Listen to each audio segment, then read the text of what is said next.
Баршаңызға қайырлы күн достар. Бүгін сіздерге өте дәмді болып шығатын, қытырлап бір жасағаннан шығатын керемет самсаның рецептімен бөлісемін. Міндетті түрде дәл осы рецептпен жасап көріңіздер.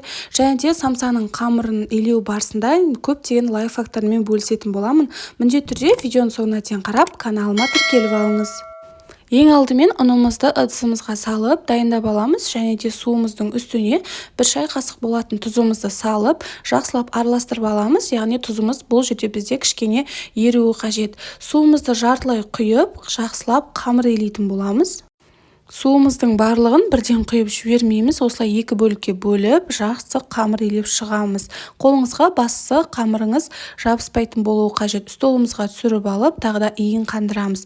Бетін пищевой пленкамен немесе целлофанмен жауып, 20 минутқа қалдыратын боламыз.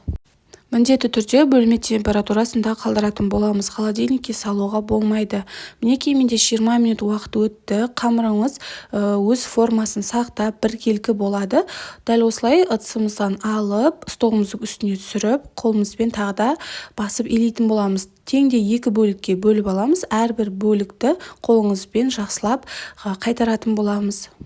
Ендігі кезекте қамырыңызды жайып бастайтын боламыз. Оқтаудың көмегімен жақсылап жайып шығамыз. Ең бастысы бізде қамырыңыз жұқа болып шығу қажет, яғни дөңгелек болуы маңызды емес. Біркелкі тегіс, яғни жұқа болып жайылуы қажет. Дәл осы видеодағыдай жұп-жұқа етіп жайып аламыз.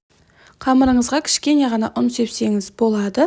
Бірінші қамырыңызды алып қойып, дәл осылай екінші қамырды жайып шығатын боламыз. Оны да жұп-жұқа етіп жайып шығамыз.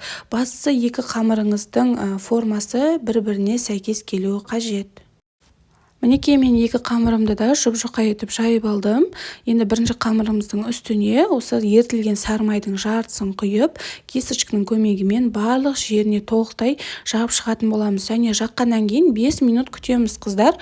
5 минут күткеннен кейін біздің майымыз қататын болады. Яғни майымыз қатқаннан кейін үстіне екінші қамырды саламыз. Майыңыз қатпай тұрып, екінші қамырды үстіне бірден салатын болсаңыз, сіздің тестіңіз дұрыс шықпай қалуы мүмкін. Бұл қатпарлы самса жасаудағы ең бір фишкаларының бірі болып саналады. Дәл осылай екінші қамырдың үстіне қалған сары майымызды құйып, тағы да кесішкінің көмегімен жағып шығамыз. Міндетті түрде тағы да 5 минут күтіп, майыңыз қатқаннан кейін дәл осы видеодағыдай орап шығатын боламыз. Дәл осы видеоның астына толық описаниясын қалдыратын боламын, сол жерден қарай аласыздар. Ешқандай ауа қалдырмай, осылай әп-әдемі орап шығамыз, және дәл осы видеода көрсетілгендей тағы да қамырдың өзін орап шығатын боламыз. Ол біздің қатпарлы қамырдың қытырлақ болып шығуына көп әсерін тигізеді. Енді целлофанымызға салып 2 сағатқа мұздатқышқа қалдыратын боламыз. Бастысы біздің қамырымыз кішкене қатуы қажет, немесе одан да көп уақытқа қалдырсаңыз болады. Енді салмасын дайындайтын боламыз. Кәдімгі тартылған еттің үстіне біз пиязымызды қосамыз. Мен алдын ала турап дайындап қойдым. Және де үстіне 2 бас кішкене ғана чеснок қоссаңыздар болады. Бірақ ол маңызды емес. Үстіне дәміне қарай кішкене тұзымызды қосамыз. Және де қара бұрыш қосуды да ұмытпаңыздар. Егер де үйіңізде осындай қызыл паприка болатын болса, оны да кішкене қосыңыз, ерекше дәм беретін болады. 2 ас қасық сұйық майымызды қосып, жақсылап қасықтың көмегімен біркелкі болғанша араластыратын боламыз. Осымен біздің салмамыз дайын болды. Сіздер өз қалауларыңызша өзгертсеңіздер де болады. Шамамен 2 сағат өткеннен кейін мен мұздатқыштан қамырымды алдым. Қараңыздар, осылай қатуы қажет. Енді бөліктерге бөліп шығамыз. Барлығын бірдей етіп бөлуге тырысыңыздар.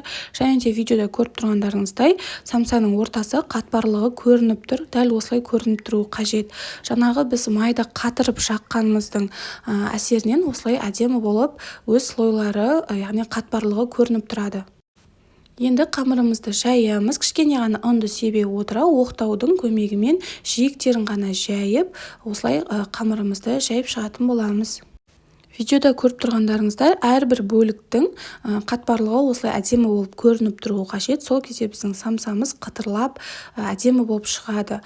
Жақсылап оқтаумен жайып алғаннан кейін бір ас қасықтың көлемінде толтырып салмасын саламыз да, дәл осы видеода көрсеткендей артын дәл осылай жабатын боламыз.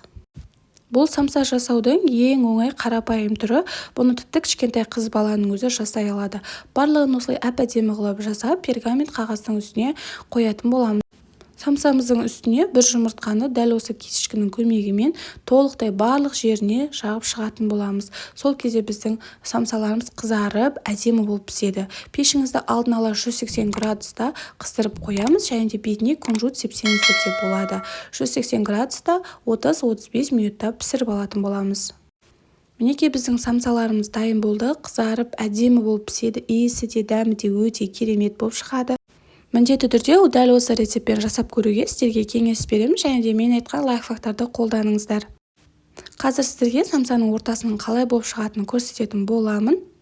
Егер де менің видеом ұнаса, менің каналыма тіркеліп, қоңырауша белгісін басуды ұмытпаңыздар. Сіздермен болған Гүлсая. Алдағы уақытта неше түрлі көптеген рецептермен бөлісемін. Ас болсын!